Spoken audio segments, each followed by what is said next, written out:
अस्सलाम वालेकुम नाजरीन, आप देख रहे हैं आयरन चैनल। मैं हूं शेख अहमद अली। इस न्यूज़ बुलेटिन में आइए नज़र डालते हैं दिन भर की बड़ी खबरों पर। हैदराबाद में कई मकामात पर गरज चमक और तेज़ हवाओं के साथ बारिश हुई। सुबह से शदीद गर्मी का माहौल था, लेकिन अचानक मौसम अबर आलूद हो गया और क़रीब 3 बजे हैदराबाद के मुख्तलिफ इलाक़ों में बारिश का सिलसिला शुरू हुआ। बारिश ने कई तबाहकारियाँ मचाई हैं। बहुत सारे इलाक़ों से ख़ासकर जो नशीबी इलाके हैं वहाँ पानी भरने की रिपोर्ट आई है। मकानों में पानी दाखिल हो गया है। बंजारा हिल्स में और दीगर मकामात पर नालों के टूटने की भी खबर है। बारिश का पानी सड़कों पर जमा हो गया, जिसकी वजह से कई अहम शहरों पर आमद व रफ्त का सिलसिला ठप पड़ गया। ख़ासकर दफातर से लोग जब वापस लौट रहे थे उस वक्त उन्हें कई अहम सड़कों पर ट्रैफिक जाम का सामना करना पड़ा। डीआरएफ की टीमें काफ़ी मुस्तैदी से काम करती नज़र आईं। कई इलाक़ों में हालात को मामूल पर लाने के लिए कोशिशें शुरू की गईं।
रुक रहे।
जीएचएमसी मेयर गदवाल विजयलक्ष्मी ने आज उदयनगर कॉलोनी में जहां नाला सैलाब से बह गया था वहां का मुआयना किया। बंजारा हिल्स डिवीजन के उदयनगर कॉलोनी में शदीद बारिश की वजह से नाले का एक स्लैब बह गया। इसी इलाके में टू व्हीलर्स भी बारिश से बहने की खबरें हैं। मेयर गढ़वाल विजयलक्ष्मी उदयनगर कॉलोनी पहुंची। उन्होंने जीएचएमसी के ओहदेदारों को मुख्तलिफ हिदायत दी।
हैदराबाद के महकमे मौसमियात ने कहा कि तेलंगाना में अगले 5 दिनों तक हल्की से दरमियानी बारिश का इम्कान है।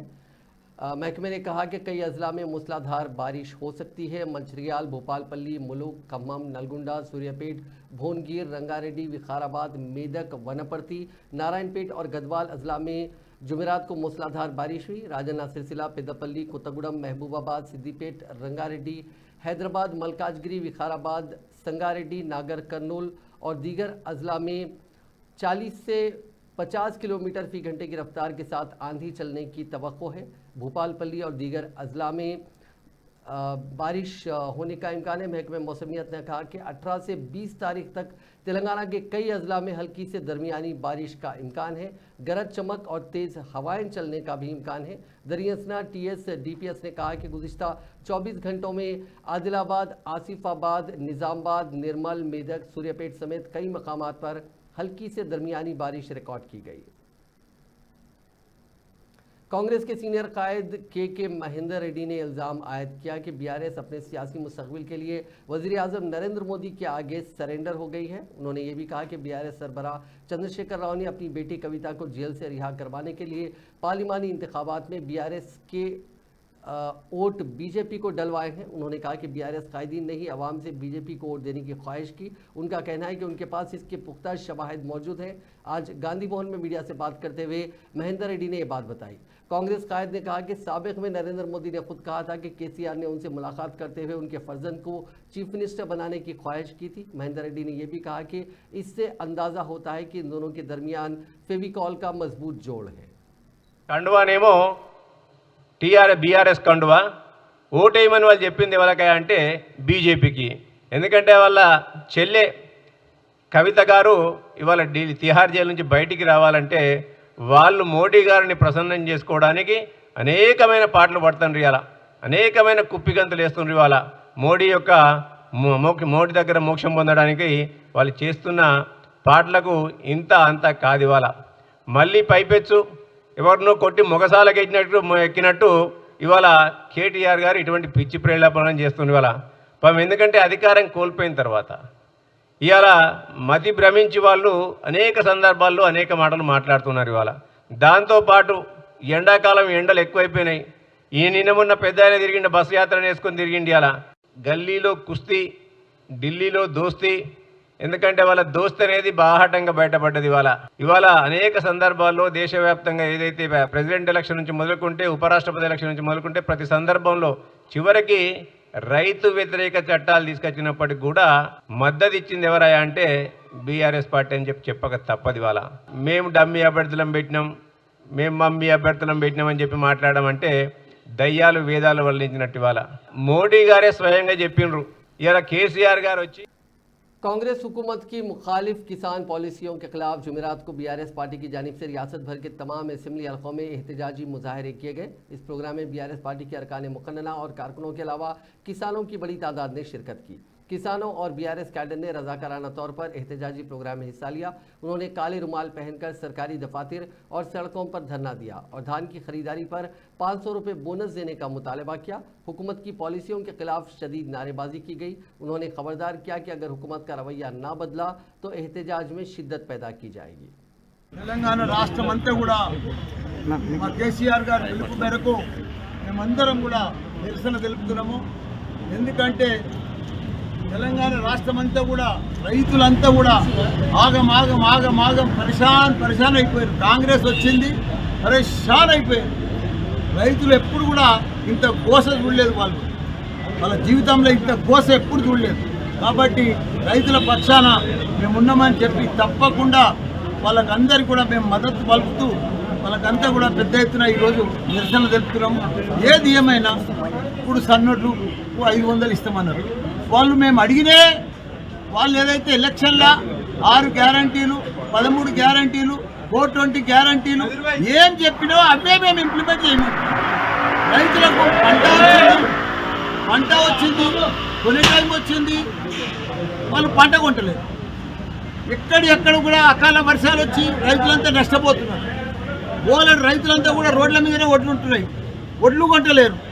అదే మా కేసీఆర్ ప్రభుత్వం ఉన్నప్పుడు ఎప్పుడు అధికారులు కానీ అందరూ కానీ పర్ఫెక్ట్గా రైతులకు పర్ఫెక్ట్గా సకాలంలో రైతు బంద్ చేసి, సకాలంలో ఫెర్టిలైజర్ ఇచ్చి, సకాలంలో కరెంట్ ఇచ్చి, 24 గంటల కరెంట్ ఇచ్చి, సకాలంలో వాళ్ళకు ఫెర్టిలైజర్స్ ఇవన్నీ కూడా అందించి పంట వస్తే పంట కూడా గిట్టుబాటు ధర ఇచ్చి సకాలంలో ఎంబడి కొనంగానే 2 రోజుల లోపల వాళ్ళకు బ్యాంక్ అకౌంట్లో కూడా డబ్బులు జమ చేసే ఘనత మా కేసీఆర్ ప్రభుత్వం. ఇప్పుడు అసలు కొనే దిక్కే లేదు, రైతులను పట్టించుకునే నాదురే లేరు. 6 గ్యారంటీలు అన్నారు, రైతులకు అన్ని అన్నారు. 15,000 రైతు బీమా, రైతు భరోసా ఇస్తామన్నారు.